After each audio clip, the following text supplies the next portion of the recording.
kameramızın altından rakibine doğru geldi. Açılın bu alanın etrafından. İsmail Seyhan'ı ve Ayberk Arıcı'yı Esenderli Kılıç ve Mamal alkışlıyoruz. Beklenen güreş. Arıcı İsmail Seyhan teşekkür ediyoruz her iki mal sahibine.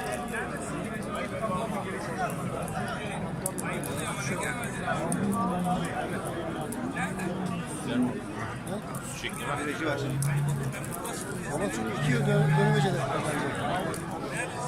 Farklısı yaklaştırmıyor. Babası da çok kral. Sen orası. Açılın güreş başladı. Çok okuyan çocuklar oluyor yargıç. Mamal'la güreşine başladı Kaymakamlık Kupası'nda. İsmail Seyhan, Esenderli Kılıç. Baktırdık arkadaşlara güzel bir fal. Esenderli Kılıç'ın da rakibi yer kesikten Ayberk Arıcı Mamal. Ver alkışlar size. Ver alkışlar.